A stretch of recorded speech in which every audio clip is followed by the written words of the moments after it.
हरे कृष्णा। गीता अमृत में आप सभी का स्वागत है। तो हम आ गए हैं भगवत गीता अध्याय 2 श्लोक क्रमांक 64 में। तो पिछले 2 श्लोकों में भगवान ने हमको बताया कि कैसे जीव इंद्रिय विषयों का चिंतन करने के कारण आध्यात्मिक चेतना से नीचे गिर जाता है। भगवान कृष्ण कहते हैं कि अपने सारे इंद्रियों को मुझ में लगाओ। लेकिन हम क्या करते, जीव क्या करता है, ध्याय तो विषयान पुंस, वो इंद्रिय विषयों का चिंतन करता रहता है। तो क्या ये रोक पाना पॉसिबल है? ये पॉसिबल नहीं है। हम सभी स्ट्रगल कर रहे हैं, इसको रोक पाने के लिए स्ट्रगल कर रहे हैं, लेकिन ये हो नहीं पाता है। तो भगवान कृष्ण कहते हैं कि कुछ त्याग करेंगे तो ये पॉसिबल हो जाएगा। जैसे कर्मों के सिद्धांत के बारे में ही भगवान कृष्ण कहते हैं कि आप सारे कर्म मेरे लिए करो, you do your all activities for me. और फिर तुरंत कहते हैं कि अगर सारे काम मेरे लिए नहीं कर सकते तो मेरे लिए कम से कम कर्मों का, फलों का त्याग करो। ऐसे ही भगवान कृष्ण कहते हैं कि अपनी सारी इंद्रियों को मुझ में लगाओ। अगर नहीं लगा सकते तो कुछ त्याग करो। तो क्या है वो त्याग, भगवान कृष्ण इस श्लोक में बताते हैं। तो भगवत गीता अध्याय 2 श्लोक क्रमांक 64 भगवान कृष्ण कहते हैं, राग द्वेष विमुक्तस्तु विषयान इंद्रियश्चरण आत्मवैश्य विधेयात्मा प्रसादम मधि गच्छति। भगवान कृष्ण कहते हैं, किंतु समस्त राग तथा द्वेष से मुक्त एवं अपनी इंद्रियों को संयम द्वारा वश में करने में समर्थ व्यक्ति भगवान की पूर्ण कृपा प्राप्त कर सकता है। तो भगवान कृष्ण कहते हैं राग द्वेष। राग मीन्स अटैचमेंट, और द्वेष मतलब डिटैचमेंट, यानी कि उससे वैराग्य। जब भी हम कोई भी काम, हमारे मेंटल एक्टिविटी कोई भी काम करते हैं तो सेम एक्टिविटी के लिए हम 2 काम करते हैं, अटैचमेंट और डिटैचमेंट।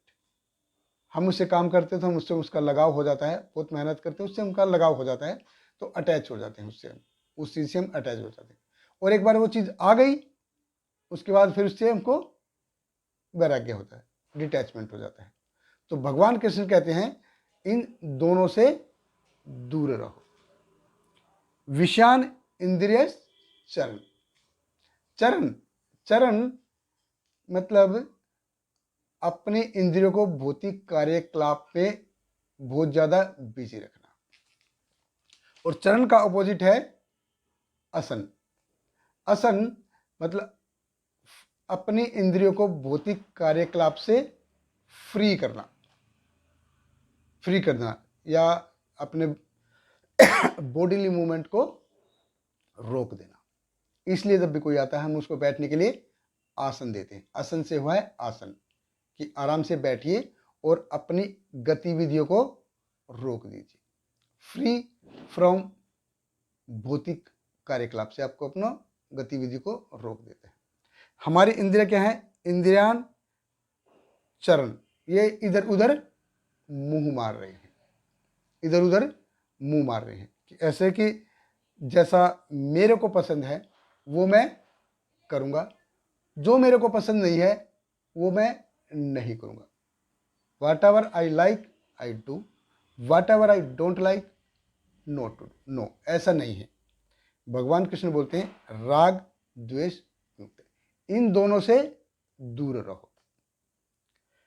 आत्म वैश्य विधेयात्मा, यहाँ पे पहला जो आत्मा है ये आत्मा के बारे में रेफर है, और दूसरा जो विधेय आत्मा यानी कि अपने मन के कंट्रोल, अपने मन को वश में करना है।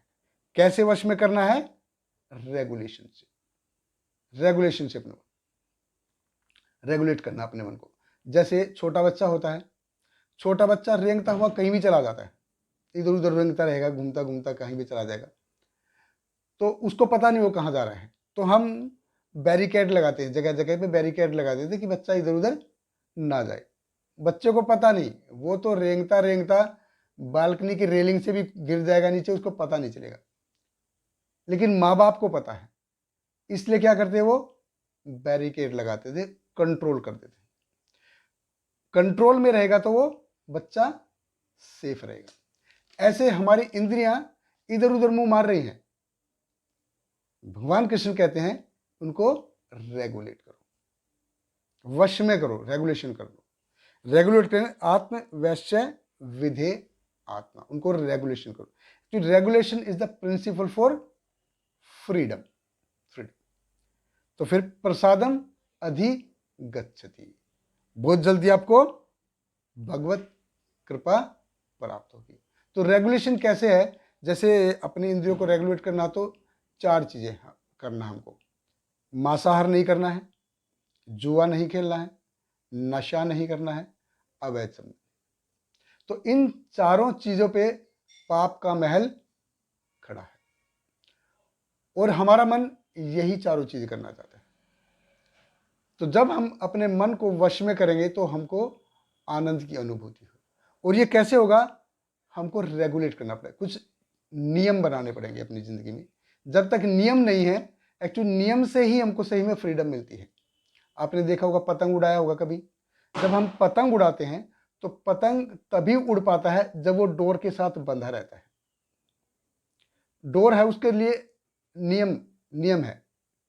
अगर वो नियम नहीं है, अगर पतंग से डोर को अलग कर दिया, डोर तोड़ दी, तो पतंग क्या होगा? थोड़ी देर में ऐसे ऐसे होके वो नीचे गिर जाएगा। ऐसे हम हैं, अगर हमारी जिंदगी में नियम नहीं है तो हम भी ऐसे ही हो जाएंगे। तो अपने मन को वश में करना है, कैसे? कंट्रोल करके, उसको रेगुलेट करके। तो कैसे करेंगे वो? पॉजिटिव एंगेजमेंट देंगे, अपने मन को पॉजिटिव एंगेजमेंट देंगे तो नेगेटिव एंगेजमेंट धीरे धीरे चले जाएंगे। तो रेगुलेशन हमारी जिंदगी में बहुत ही जरूरी है। हमारे साथ बने रहिए। बहुत बहुत धन्यवाद। हरे कृष्णा। हरे कृष्णा कृष्ण कृष्ण हरे हरे, हरे रामा राम राम हरे हरे।